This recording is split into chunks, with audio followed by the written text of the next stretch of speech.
You guys ready for this?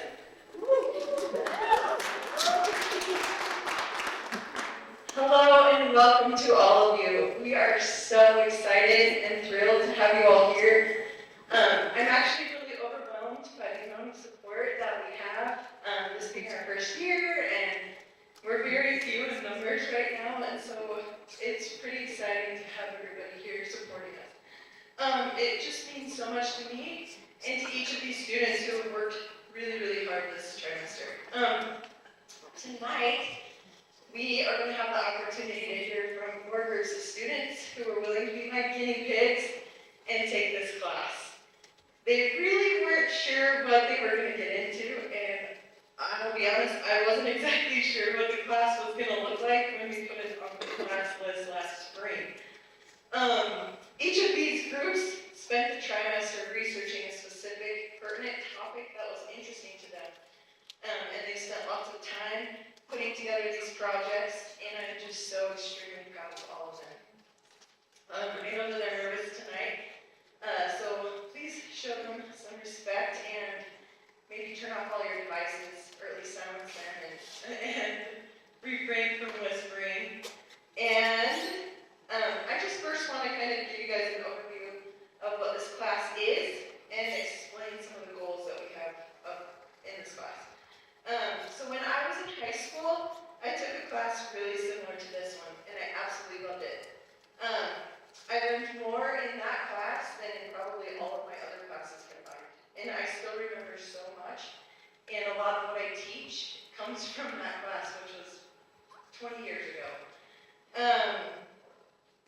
So because of that class, when I decided to go to college, first of all, I was, thinking about like medicine or something like that, but then I just kept coming back to that class and thinking maybe I ought to be a teacher. So that's what I decided to do. I went to school to be a teacher. After graduating from college, I did my student teaching with the teacher who actually founded that class that I was in. And I had originally planned on taking over after that teacher retired, but life had other plans for our family. At the time, I was pregnant with our second baby, and we were trying to start a business, and so I decided to step back from teaching. In the spring of 22, I was here at the high school with my soon-to-be freshman daughter, and I ran into Jared Jenks. The opportunity to come back to teaching just kind of presented itself, and it was a really hard decision. Josh and I run two businesses, we have a young family, and our kids are really active and involved, and they're busy, and I just wasn't sure that it was a good idea. However, after interviewing for that job, Jared's a pretty persuasive guy. I felt overwhelmed that I needed to be here at the high school. In the back of my mind, I was thinking about starting a class like that one that I loved so much in high school, and I was excited to be a part of the high school teaching staff. We have a really special school here, and it's my pleasure to be a part of it. After getting my bearings just a little bit, I mustered up some courage and mentioned this idea to Jared Jenks. And he was actually pretty encouraging and said, go for it. He didn't shut me down, so I felt a little surge of confidence. And then I talked to one of our counselors, Karen Hunt, and shared my idea. She was enthusiastic and supportive, and so then we both approached our principal, Mr. English. And again, so much support. He was supportive and encouraging, so after lots of brainstorming, we decided to add this class to our school's catalog. We call this class Environmental Solutions because that's exactly what we do. We learn about the local environment and then we research solutions to local issues.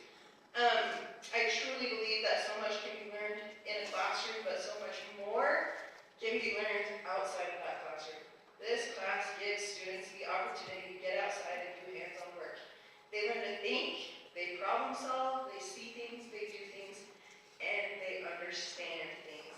In this class, we studied the Henry's Fork of the Snake River and its main tributaries.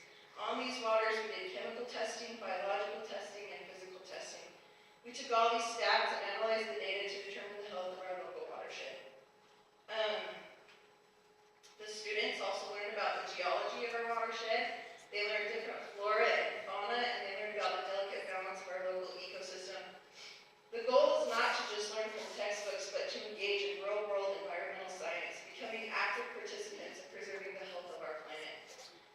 course is designed to help these students develop the skills and knowledge to be responsible stewards of the earth, people who understand how to care for our natural resources and ensure their sustainability for generations to come. They also learn to work as a team and to listen to the opinions of their peers and others.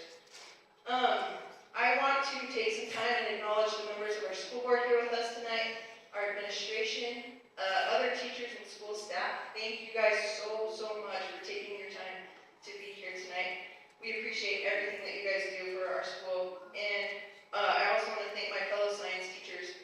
They have been so helpful. It's hard to be the new kid on the block, and they made it a lot easier.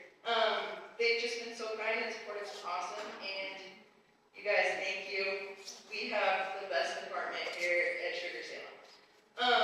I also want to express our gratitude to those who are willing to assist in our field trips. We met with Con and Whitney Cravel. They let us come to their farm, and they showed us a lot of cool stuff there. You'll hear more about that.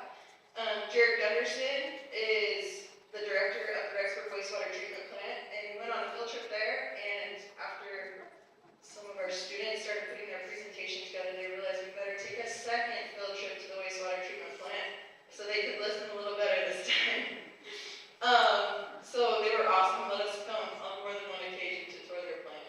I also want to thank the members of the Mountain West Waterworks team, helping us take field trips to look at other water plants in other communities as well. We really couldn't have done this class without these awesome members of our community. I also want to thank the parents of these students. Thank you for trusting me to take these kids out on field trips. We had the best time, and I know we couldn't have made the classwork without your support. I also want to thank each one of these awesome kids. I couldn't have asked for a better group of students. They all worked really hard. They had really good attitudes all trimester.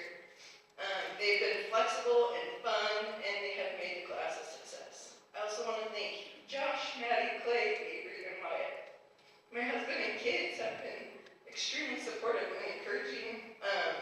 It's kind of hard to share your mom sometimes, but they've all been really good at it, and they're always willing to help. They even endured a long bus ride to Yellowstone with their crazy mom, and they didn't even complain very much. They have been willing to help me scout stream locations, listen to my worries and stress, and they've even been willing to ride on the short bus to take it back when we're done with it at the end of the day after the field trip. I love you guys. Thank you. It is now my pleasure to turn the time over to our students. Each of these groups has prepared a promotional commercial to advertise their presentation. So they'll show that first, and then they'll share their presentation with you. When they finish, they'll answer any questions that you guys may have, and then we'll just follow the order of our program. So, without any further ado, first we have a little video about our class as well. I present to you Sugar Salem Environmental Solutions.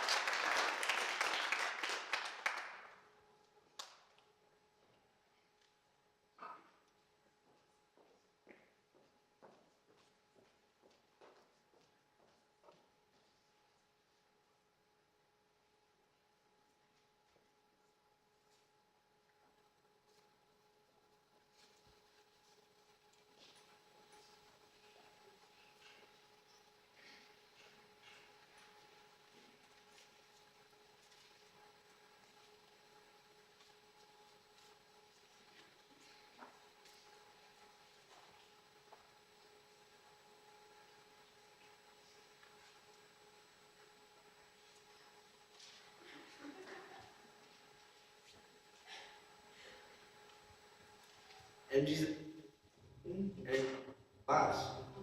You get to go out. MG's the teacher, and it's a really fun class. You get to go out in the world and have fun. Did you learn anything? Yeah. Yeah. Learned a lot. I took ES because it counts as 2 science credits, and I really learned a lot, and because I loved everyone in the class. Because it's such a fun class, and you get to go outside the classroom and not staying all day and actually. I took ES because of my science credits gave me a lot of I took it because I like the environment, I like being out in nature, and I don't really like being stuck in school. Not only in real life, not just in the classroom. It's a good way to get a break from school, but also learn so much more than you would in a regular classroom. I took this class because I thought it would be a good experience to be outside the classroom and work with things about nature instead of just being inside all day. I took this class because Mrs. Grover was a teacher and she was my favorite and also said to be outside. This class taught me how to talk to people.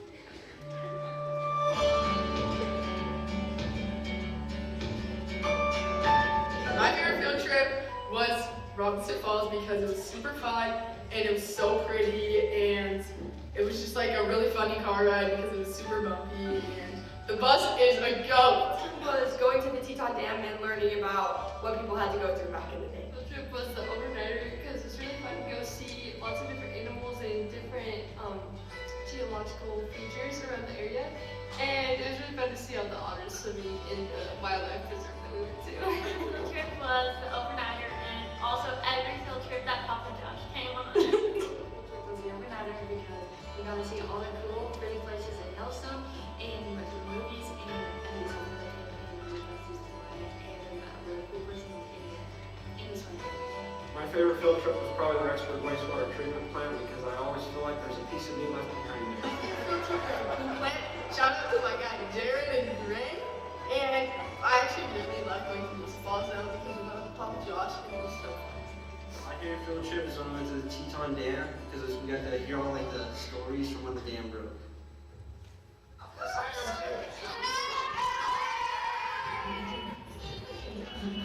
We love to see a normal field trip. Wait a G? No way! Cruise the national forest, with white lightning as our ride. And he's also and she goes on. It's right lightning. Yeah. It's white lightning.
About our ecosystems.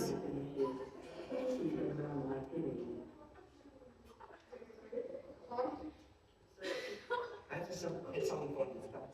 Again, if you could tell other people to take this class, why would they take it? Because Dylan's in this class. Fun and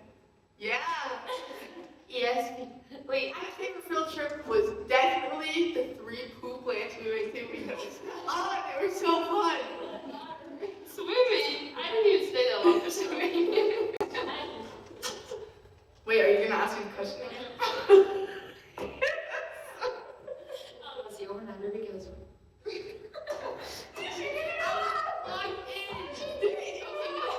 I'm so lucky.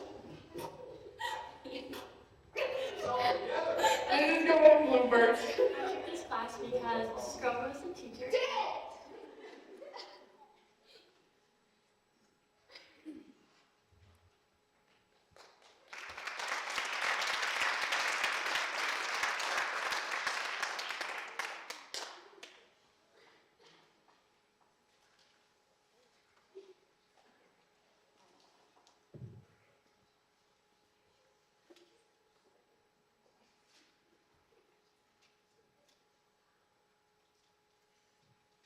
Okay, I'm Macy. And I'm Adeline. And today we're going to be talking about the geological features of the Henry's Fork watershed.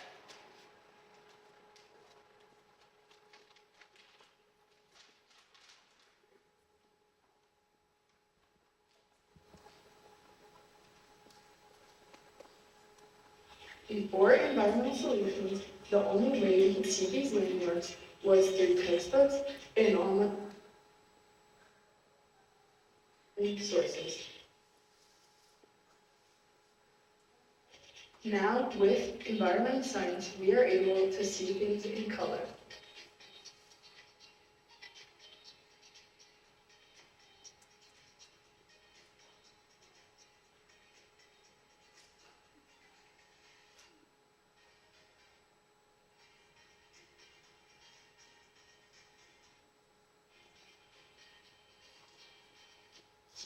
This trimester, we have been able to visit many different places. It is very important to learn about our ecosystems and geological features in the area.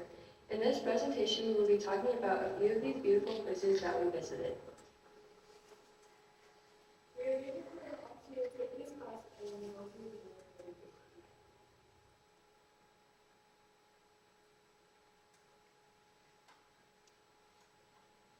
Okay, this trimester we have been studying the Henry's Fork watershed. Our group decided to study the geological part of this watershed.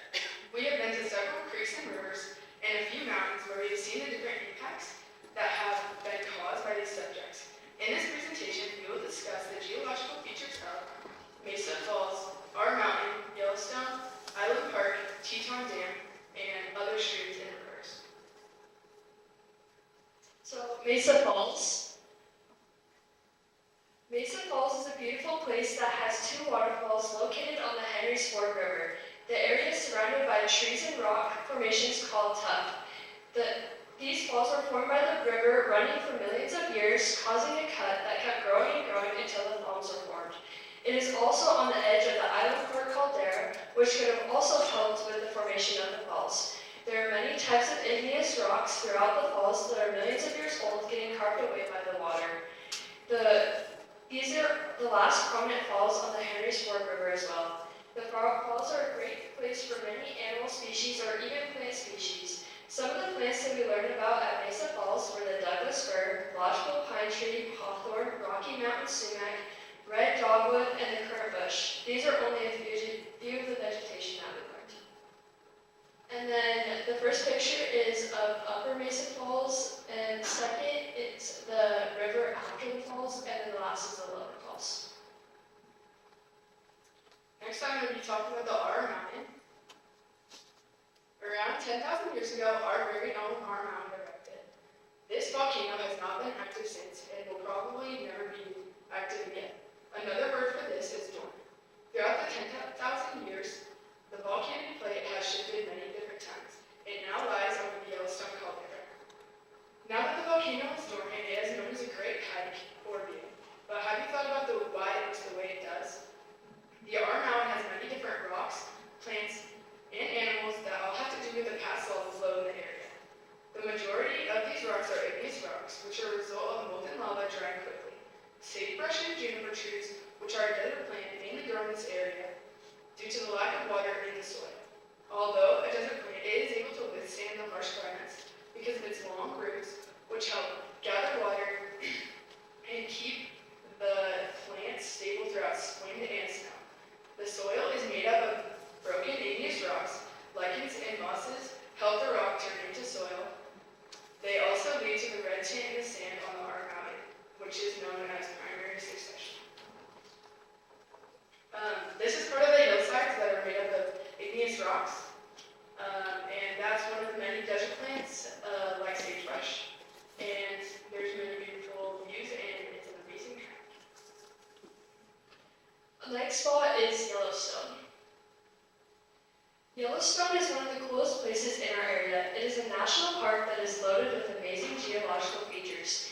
1989, though, there was a devastating fire that wiped out many of the animals and trees, making the land dead and buried. Now, though, you would never know that. The trees and grasses have all started growing back, making it luscious and green. That is because of a secondary succession that happened. A tree that we learned about called the lodgepole pine has these cones called serotinous cones. Serotinous cones are a type of cone that explode their seeds when they get hot, and so when the fire happened, all of these cones exploded, causing new life to come to the area. Yellowstone is also an active volcano, making it so that the geological features are constantly changing. Like we said in the R Mountain, the plate shifted to Yellowstone, causing geysers and steam pots to erupt all over the area. The steam can make the plants green with life or kill them from overheating. Either way, this affects the geological features of the area, causing the soil to be different as well. Most of the dirt surrounding the area is clay because there is so much moisture in the soil. We went on an overnighter to Yellowstone and learned so many new things. One of the places that we stopped at was Gibbon Falls. Gibbon Falls was formed from a volcano erupting, and the lava flowed down, making it more of a cascade instead of a waterfall. We could actually see this pretty clearly with all the smooth rocks and the tuff lining the sides of the canyon of the waterfall. The first picture is a picture of Yellowstone, one of the hot spots that we went to in Yellowstone. Second is Gibbon Falls, and then this is our class at Gibbon Falls. Next time we're going to be talking about Island Park. Island Park is a massive dormant volcano, also known as a caldera. Another name for this caldera is the Henrysburg caldera. It was created by the same plate as Yellowstone and the R Mountain. A big thing that Island Park is known for is its reservoir, created by the Island Park Dam. This provides storage water for many agricultural practices in the area. There's Gracie and Hadley keeping for bugs at Buffalo River. And that's in Island Park, by the way. And we were able to drive through Island Park while there were still leaves, so it was looking pretty fall right. And, oh, that's our class taking a picture next to a sign that says, "Keep your waters clean." Teton Dam. The Teton Dam was something that was greatly affected our area. It broke on June 5th, 1976, causing a major flood to the area around us. Because the dam broke, it changed the course of the river. When we went to the river, you could see how it had been affected. The river had random pools holding water that the river couldn't flow through because the flood had caused it. We could see the impact on the bugs that we found and the vegetation around it. The vegetation was very dry and barren looking, and there were hardly any bugs in the river. The banks weren't very stable, and you could see the erosion very clearly. If the dam would have survived, though, it also could have made a reservoir. This could have made a change in the community, making the land become developed and the water being plentiful, like Island Park. There were pros and cons of the dam breaking, but either way, we would have been affected. The first picture is when we went to the Teton Dam, we saw a couple of bald eagles sitting on the thing, and the second picture is the river and how you can kind of see like there's not many plants. And the last picture is the Teton Dam after it broke. So on the left is where the dam broke, and then on the right is the testing site where they tested to see why it broke. Streams and rivers. In this class, we mainly focused on water sources. We visited several water sources. Some of these places were Henry's Fork River, Teton River, Warm River, Buffalo River, Island Park Reservoir, Ashton Dam, Robinson Creek, Fish Creek, Moose Creek, and Big Springs. In these creeks and rivers, we learned a lot about the different aspects of geology. Some of the water sources had strong, stable banks, keeping the streams healthy, which also makes the bugs healthy. There would be streams that were eroding and muddy. These streams were unhealthy. We questioned why some were healthy and others were not. One of the main things that we noticed was the vegetation was key to the areas. These banks that had more trees along the edges were usually healthier. This is because the roots of these plants were holding together the banks, keeping them strong and healthy. These streams and rivers are key to our lives, watering our crops and giving us water that we need to try to keep them healthy, so we need to try to keep them healthy as long as we can. Here's our picture of our class at Robinson Creek. That's one of my favorite creeks we visited. It was super pretty, and there was so much vegetation around. The second picture is Fall River. It's one of the 4 tributaries in the area, and that's one of Yellowstone's most beautiful rivers.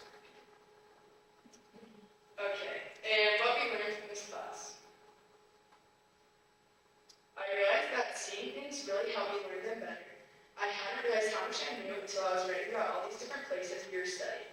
Usually during a big presentation like this, I would turn to Google for facts or vocab words, but I found myself knowing it all by myself. I thought about all the different topics throughout this presentation, and I felt so blessed to be able to learn all of these. Whether it's taking a river or learning about the vital roles of water in our lives, I was able to learn it all. We are beyond grateful for this opportunity to talk to you guys, but most of all, we are grateful for this class. It has taught us so much about science, but also about life and how to treat people. Our teacher, Ms. Grover, helps me learn things that will help me in my adult life and as I prepare to become a parent. Although I do not want to go into career in science, I got to see how cool it was and grow my appreciation for our ecosystems in an area through a teacher that loves to share her love for science with us.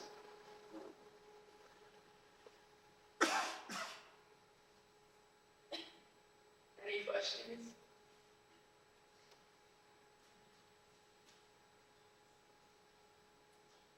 Okay, thank you so much.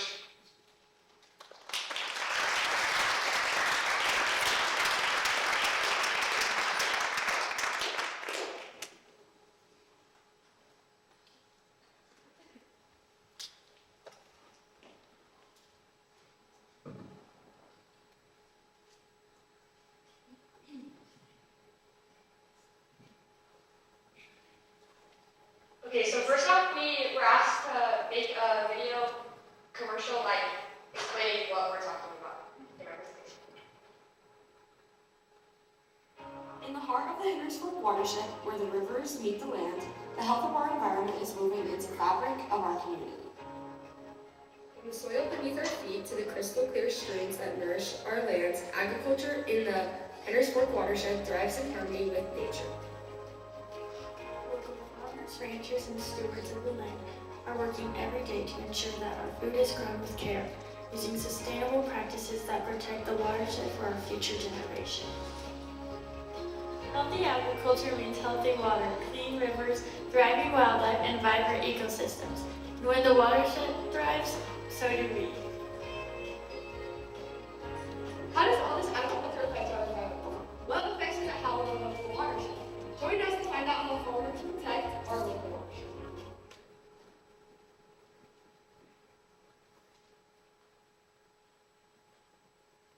Okay, I'm Abby Lewis. And I'm Gracie McInnes, and we're so excited to talk to you about something we're so passionate about, water, agriculture, and our environment. First, we'll talk about the vital role of water. Every living thing in the world needs water. Without water, everything will start dying off. 7 in 10 people can count on having running water. By 2040, most of the world won't be able to meet the demand of having enough water in the ground. There is no substitute for water, so we need to be careful with how we're using it. On July 28, 2010, through Resolution 64 out of 292, the United Nations General Assembly explicitly recognized the human right to water and sanitation and acknowledged that clean drinking water and sanitation are essential to the realization of all human rights. This picture shows how 97.5% of our Earth's water is salt water. To be able to take ocean water full of salt into fresh drinking water would cost lots of money that would cause all prices in our economy to skyrocket. The other 2.5%, out of the other 2.5%, 69.5% of it is locked up in ice and 30.1% is groundwater. So that is only leaving us with 0.4% of surface water that we can use for agriculture, industries, sewer, drinking, household, livestock, etc. Next, we'll talk about limited water sources. Water is dispersed unevenly and it can cause droughts and floods. Current global climate trends have driven changes in our weather patterns, causing extreme droughts in some areas and flooding in others. For example, southern Utah is experiencing extreme drought, and in other areas like Spain, they're seeing record floods. And because of overpopulation, there's no place for the water to soak into, so it all runs off into the ocean and it's wasted. Even areas as close as our neighbors just to the south of us, such as Blackfoot down to Twin Falls, are experiencing this water drought by being threatened by a water ban. We went down and visited Connery Crapo, and they told us how they have made storage water. This helps so that when they have a drought, they have storage water to use, and and they don't have to worry about what water they're using. A lot of people wonder how farmers get all the water that they have. First of all, what are water rights? A water right is the right to divert the public water in the state of Idaho and put it to beneficial use. They are vital to farmers and other people that have things to water. To get water rights, you have to buy them. Most of the time, when a farmer buys the ground, the water right comes with the land. They still have to pay for the water right when they buy the land. A big thing we talked about in this class was eutrophication. Eutrophication is a process in which a water body becomes overly enriched with nutrients, leading to the plentiful growth of algae. This can be detrimental to aquatic life, such as macroinvertebrates, also known as pets, and fish. Connor Whitney Crapo told us that they prevent eutrophication by building terraces and check valves on their pumps. If the pumps were to shut down, then the check valves will automatically close so that the fertilizer won't run back into the water. Connor and Crable work with local environmental groups to ensure that our waters are healthy so that the fish and other animals can thrive. Both Connor and our environmental groups are worried about our native fish, the Yellowstone cutthroat. They are worried about them because other fish are taking over them. In different areas, fish ladders were implemented to help migrating fish be able to pass over or around obstacles in the rivers. Con has the water rights to Canyon Creek, and if he wanted to, he could take all the water out of it. But after working with environmental groups and using innovative technology, he is able to leave enough water in the creek to preserve the livelihood of all of them. Next we'll talk about agriculture and the environment. Improper agriculture practices can negatively impact the environment, so sometimes farmers can get a bad rap. For example, farming can cause mass erosion. Erosion is a gradual process that occurs when the impact of water or wind detaches and removes soil particles, causing the soil to deteriorate. Erosion is bad because it makes land less productive for agriculture, creates new deserts, pollutes waterways, and can alter how water flows through the landscape, potentially making flooding more common. You can prevent erosion by building terraces, and you reduce the loss of irrigation water and soil. Without agriculture, we couldn't meet the demand for food in the world's population. Through collaboration, agriculture and environmental groups can work together to find solutions that benefit the environment and the world's population. Together, we can make a difference.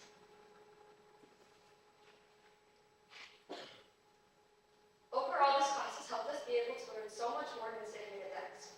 We have learned so many things about our environment and how we can make the world a better place for us to live in. But not only have we got to learn about our water landscapes and way more, we have also been able to learn lifelong skills that we will actually need when we grow up, and have been able to make strong friendships. With how small our class is, we have been able to have so much fun while learning. We are so grateful we had the opportunity to take this class with the best teacher and the best classmates. We just want to thank MG for teaching us everything that we know, and yeah, that's it.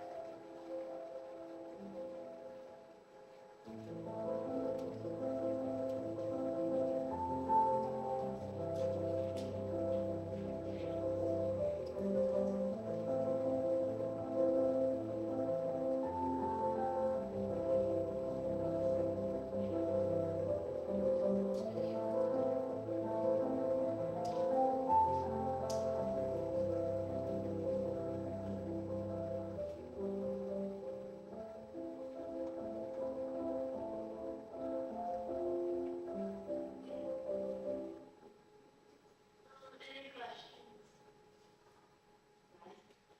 Why is it so important to preserve our neighborhood?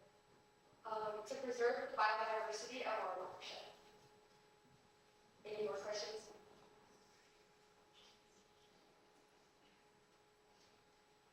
Okay, that's all.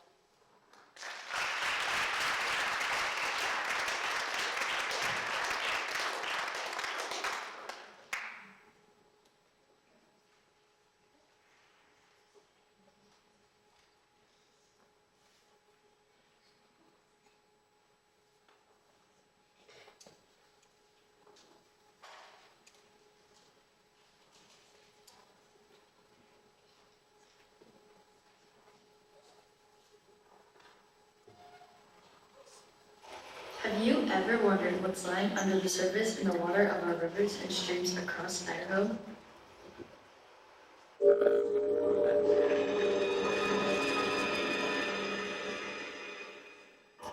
These bugs actually aren't harmful. They're healthy indicators of the Henry's Fork watershed. We spent the trimester testing rivers and creeks throughout the Henry's Fork watershed, testing bugs to determine the healthiness of each body of water.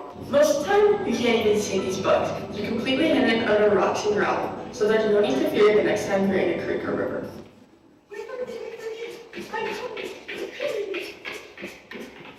Oh, I didn't hear you coming. I'm Emma. I'm Kimberly.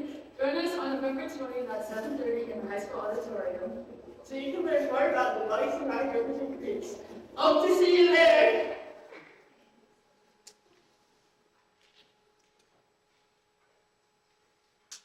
I'm Kimberly Bartlett.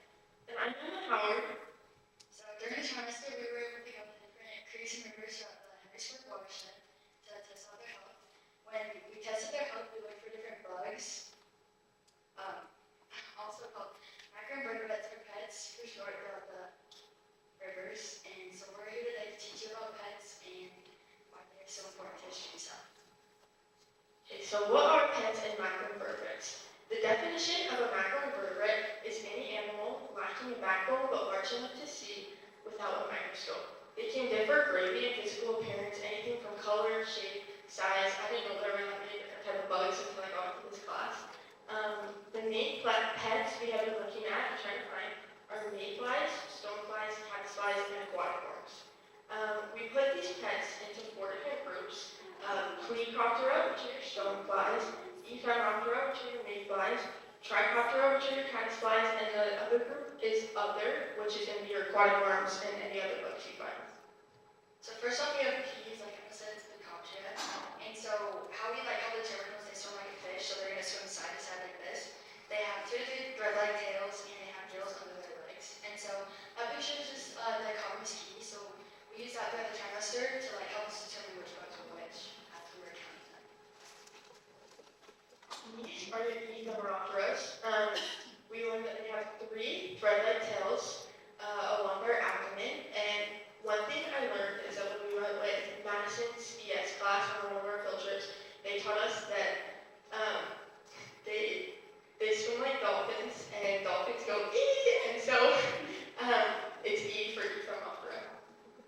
So the last one is going to be our Trichoptera, and so they have no obvious tails or anything. They kind of look like worms. They kind of just move around and carry see them, and sometimes they'll be in shells or cases, so you can watch them swim out. So it's cool to try and kind of watch the cover of their shell. It's pretty cool. So first off, before we get into collecting, we refer to these as kicks. So we'll just say it.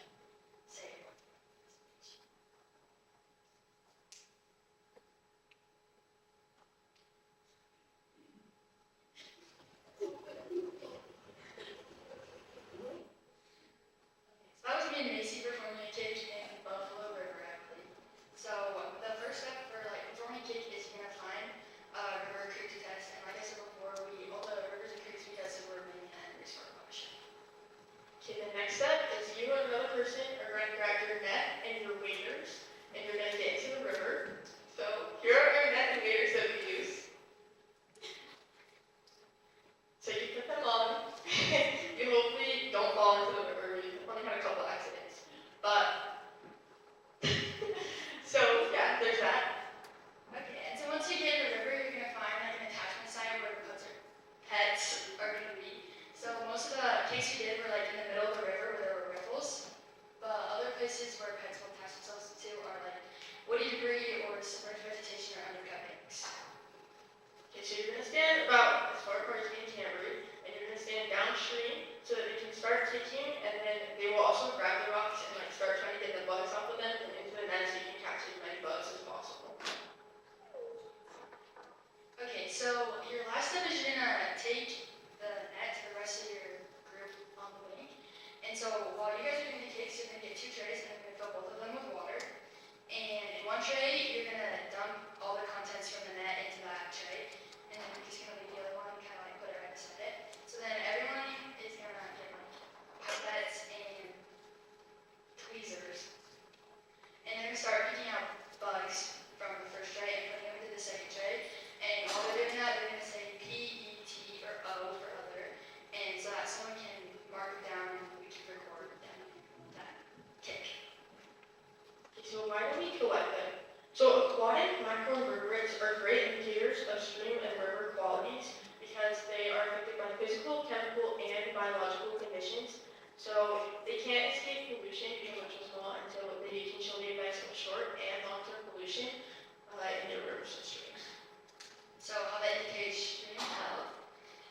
After some research, we learned that microinvertebrates have a pretty short lifespan. They generally live for around a year, and they're like immobile, so they'll just be in water in like one spot. And so that's why they're pretty good indicators of stream health. And they also have a really short life cycle, which means that recent changes in water quality are reflected in the population. So to put this in perspective, when we count the number of bugs in a stream, normally the higher the population, the healthier it's going to be, or like the types of bugs we find will show that it's healthier. So we care about knowing our stream health because they are an important part of our landscape and they're like beautiful and the earth wouldn't be the same without them. They transport water, sediment, and energy. They provide a habitat for aquatic life and support terrestrial life. They provide a place for recreation and all of our fun outdoor activities. And in many cases, they serve as a water supply. The health of the streams or their ability to perform these important functions is dependent on the conditions of the watersheds in which they drain. So changes in land use within watersheds can affect the stream's health overall. When the health of a stream changes, so too will the life in and around the stream. A healthy stream will have a diverse population of species, while a healthy one will not. So why has ES been beneficial to us? So ES has been so beneficial for me. I've never learned so much and been so interested in learning science in any other class before. And learning outside the classroom really helped me learn so much. Being inside of that desk every day for almost 7 hours really drains me. So being able to go outside and take field trips and then come back really helped me push the second half of the day. Being able to go outside and learn all about Idaho's geography and every small detail about it really made me appreciate where we live and appreciate how beautiful it is around us. There was a quote that Mrs. Gerber would say a lot throughout the trial that has really stuck with me. This quote is by Dr. Seuss, and it says, "Unless someone like you cares a whole awful lot, nothing's going to change. It's not." With this quote, Mrs. Gerber helped me realize that if no one cares about the environment, then nothing is going to get better. She helped me realize that we are the future generation and we decide what it's going to look like. She taught us that doing the little things like turning off your light if you're not in the room or shutting off water if you're not using it can make a huge difference, but it can only make a huge difference if everyone does it. Without this class, I wouldn't have been put around the coolest and funniest people ever who have now become some of my best friends. They have played a huge role in helping me learn and grow as a person, and I'm forever grateful. I have loved this class so much. I never realized how much more you can learn when you're outside of the classroom, actually doing hands-on tasks and not just sitting in your desk all day. I used to not love coming to school when I came for the social part to be with my friends all day, but this class actually got me excited to come out of bed and come to school. I was so excited when I walked in on first day and saw that there were only 8 kids in our class, which seemed really small, but it was actually so fun. And we all were super close over the tribe, and now like we're all super tight. I love the field trips we've gone on. We've gone on so many fun places and learned so many different things. We've been able to go with Papa Josh.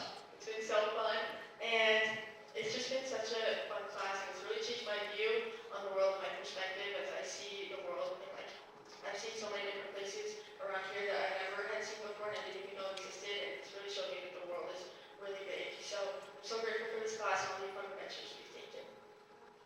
We just want to thank you all for coming in. Questions?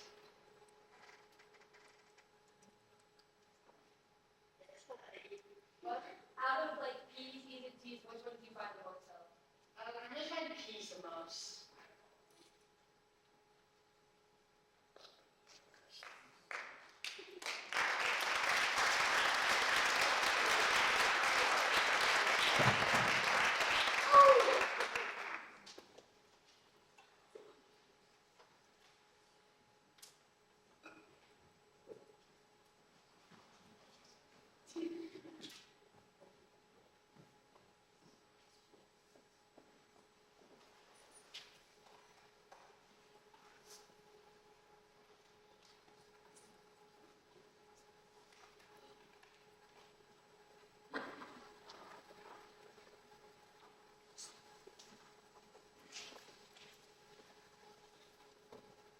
I'm sure you've heard the news. Water is life. But what happens when it's, well, a little less lively? Imagine a world where every drop of water gets a second chance. That's exactly what wastewater treatment does. It takes the yuck out of the muck and turns it into something useful. Think about it. Cleaner rivers, healthier ecosystems, and more water for everyone. And it's not just about the environment. Wastewater treatment plants are powerhouses of innovation, turning waste into energy and even fertilizer. So every time you flush, you're contributing to a cleaner, greener world. Plus, these plants create jobs and boost local economies. Talk about a win-win. So next time you enjoy a glass of fresh water, give a nod to wastewater treatment. It's the unsung hero keeping our world turning. Join the clean water revolution, because every drop counts, and together we're making waves. Let's keep it flowing.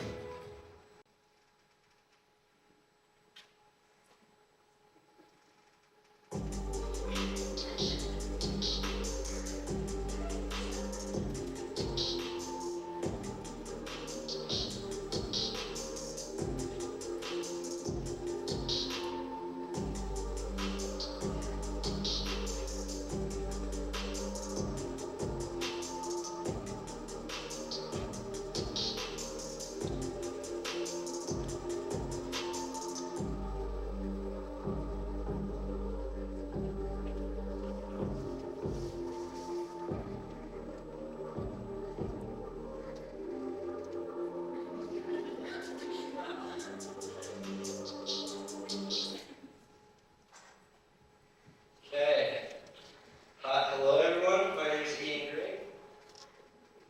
My name is Dylan Barchi. Some kids in the class call me Ocho. No, not that. Okay, so this is wastewater treatment. Before this class, I didn't even know the possibility of this could exist. So let's talk about water really quick, folks. So water is kind of scary. It's like liquid gold, and it keeps us alive, keeps us running. So 3% of Earth's water is fresh water, but then 2% of it is locked in ice caps. And you can't take those away, because the Eskimos live on it and don't like it very much. So you have to use the remaining 1%, which, if I do my math right, that's not very much. So you have to learn how to use it wisely. And after we get this much of a population, the Earth can't do its natural process of purifying water, sending it back to the aquifer. So some genius persons found a way to make water so then they could put it back in the rivers and it wouldn't kill any of those bugs that people, pets, all those other kids were talking about before. Because those are important, because it keeps the rivers and everything clean.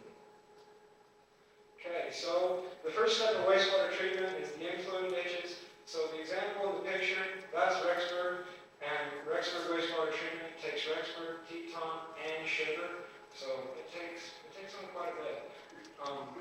So they're good for about 9 million gallons, I think, a day of waste. And right now, even with college students here, they're only at about 4, averaging about 4. So that's still quite a bit, but not as much as they could take. They did say if they get too much, they will have to add on and make more. But then the next step is step screening, and Hayden's going to talk about that. Okay, so yeah, like Doug said, the second step is screening. So in screening, the wastewater passes through screens that trap materials like rags, plastic, paper, and other debris that is put into the sewer system. These solids are collected and disposed of or incinerated, depending on the facility. Removing these materials at an early stage prevents blockage and reduces the maintenance needs for downstream equipment. Okay, so anyways, folks, let's get down to the nitty-gritty, okay? So this is grit removal. It's a real thing. So you get grit and waste. It's this little sand stuff. I'm guessing. But I know it's a real thing because they have the grit buggy. If you look at the picture on the right, I have mentioned it before. So they take this out. They have the water flowing at a slower rate so that the grit will settle to the bottom. They skim it off, and then they put it in that grit buggy. I haven't seen them move it before. I don't know if they move it or if they take it out in plastic sacks, but I know it ends up in the landfill somehow. So then Aiden's going to talk about the biotower. That's next. Okay. So in the biotower, the wastewater is sprayed or trickled over the media, allowing these microorganisms to grow on its surface. These microorganisms consume organic pollutants in the water as it passes through, reducing biological oxygen demand. The biotower mimics natural processes, but in a controlled environment, enhancing efficiency. And this is an aerobic process. so after the bio tower, it goes to the cone in the bottom, goes through a pipe, and everything's all gravity fed here, so in case power shuts off, they can run generators and just get it to the next place, and those generators run motors. So the splitter boxes, it gets everything moving, gets some oxygen in there. It's kind of like an all-you-can-eat buffet for those bugs in there. They eat all the bio waste that's in there. So, yeah, it's kind of like the downtown Rexburg Pizza Pie Cafe for bugs. So, it's all you can eat. I'm not sure what flavors there are, but I'm sure it's good. Okay, I need you to talk about it. Okay, so next up is the aeration ditches. The aeration ditches are large circular basins where wastewater is mixed and aerated. Mechanical aerators or diffused air systems supply oxygen to support aerobic microorganisms that can decompose organic pollutants. This process also helps in nitrogen and phosphorus removal. This is critical for preventing eutrophication in receiving waters.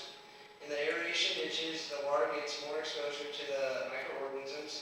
These microorganisms eat sludge, aka poop.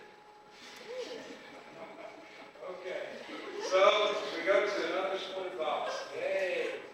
This is like a seconds for all the bugs, or dessert, whichever you want. So it circulates everything around, creates oxygen again, gets those bugs all happy and excited. They see food floating around them, and they eat it all.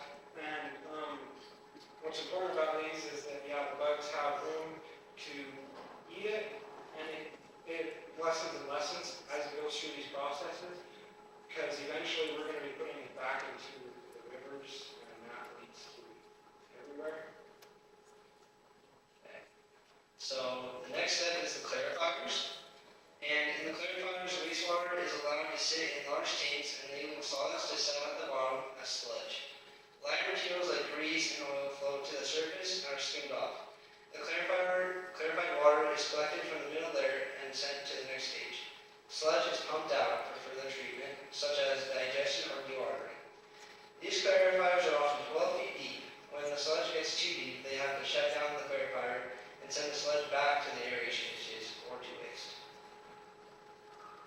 Okay, so RAS, return activated sludge. So this is the sludge. So they do tests every day here, and they test to see how healthy the bugs are. Because if your bugs aren't healthy, that means they're not eating a lot, which means you're ending up not being very effective as a wastewater treatment plant.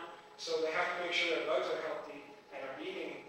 So they test it, and if they determine that it's healthy, then they send these bugs into a holding tank, and they end up back onto the bio tower, where it goes off of those things and circulates down into it, and then back into the system, so the bugs can just keep eating. And then the next one is WAS, waste activated sludge. So the waste activated sludge, that's the sludge that, the bugs aren't very healthy in, they aren't eating as much, so leaving behind a little bit of scraps. So they go to that fancy belt on the bottom right. It looks like a conveyor belt from Spud Harvest, but it's not. It actually has little holes in it that allow water to go down, and then they add polymer to it, which gets the water out further. And then it's dry in those gravity chambers on the top right, and water is emptied out a bit further. And then it goes on to those piles down there that you can see. It looks like soil, because it actually kind of is. And they say that actually it grows stuff pretty good, so you can take it home and bury it with daisies or flowers or whatever they need. Or maybe corn. Okay, and then after that happens, the water is treated with UV. Light is used to destroy the DNA of bacteria, viruses, and other pathogens, making them inactive. Unlike chemical disinfection methods, UV treatment does not add chemicals to the water or produce harmful byproducts. This step ensures that effluent ditches meet safety standards for discharge or reuse. And then the final step is the effluent ditch.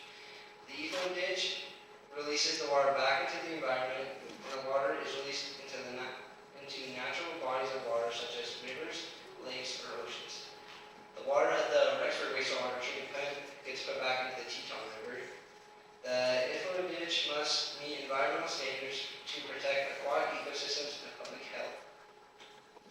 So we got the opportunity to tour the Driggs wastewater treatment plant, and while we were there, the guy giving us a tour mentioned to us that the Driggs wastewater treatment plant had been in some problems.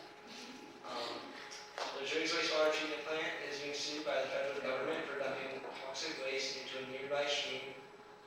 The U.S. Department of Justice filed a lawsuit Monday, October 24th, 2024. They claim that the city of Driggs violated the Clean Water Act by dumping sewage water into Woods Creek, which is a tributary of the Snake and Columbia River, Teton River, and Henry's Ford.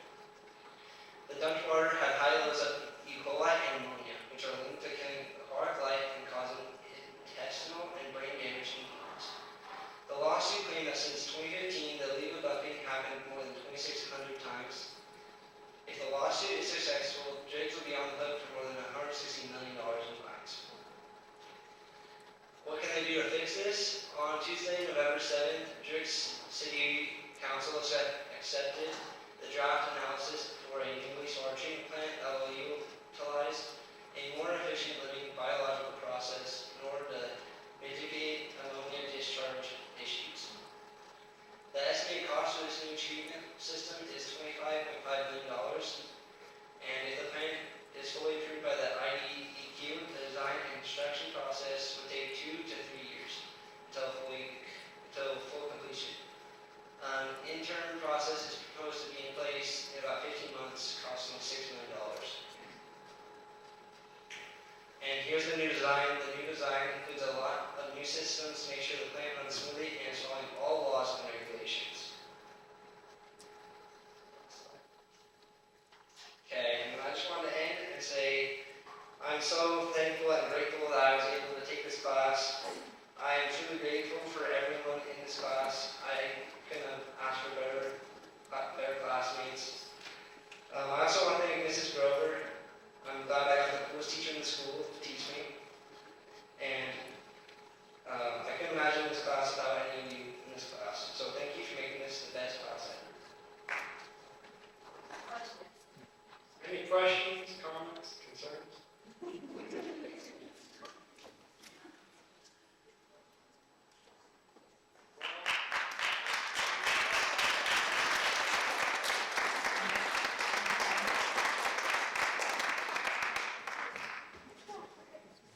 Okay, we're so grateful that you all came here to support, and thank you so much for coming. There's refreshments afterwards, but first, we gotta do a little something for MG.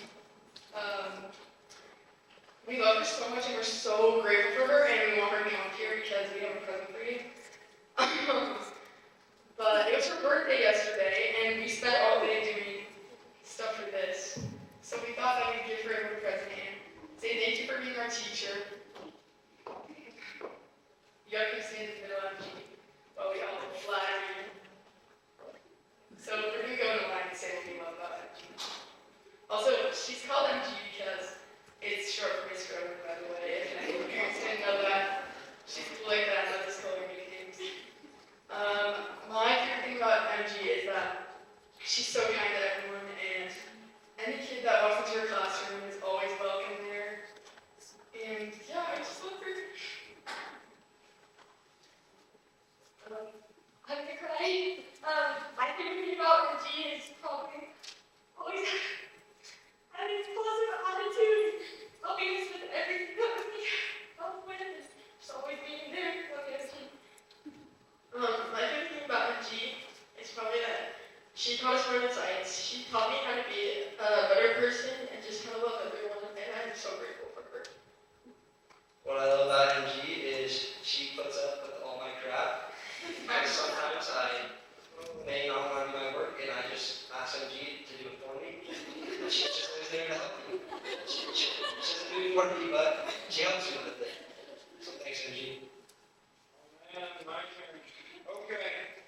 I'm grateful for the wonderful teachers here. I'm grateful for the chance that I was able to take this class. I wasn't sure what I was getting into the first day I walked in, and I was about like one. And but it was still fun. And we all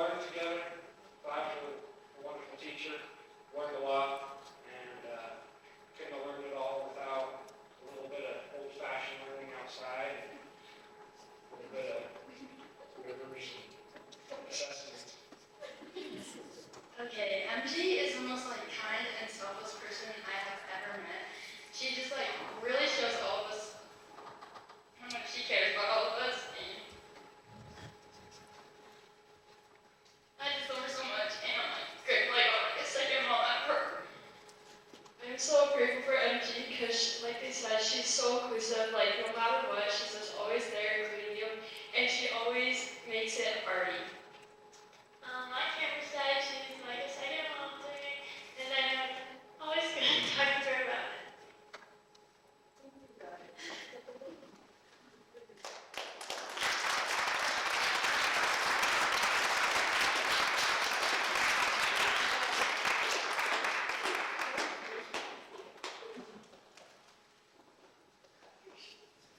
Okay, you guys can go to refreshments outside if you want to go get them. Look at our water collection and our watershed drawing, and it's cool.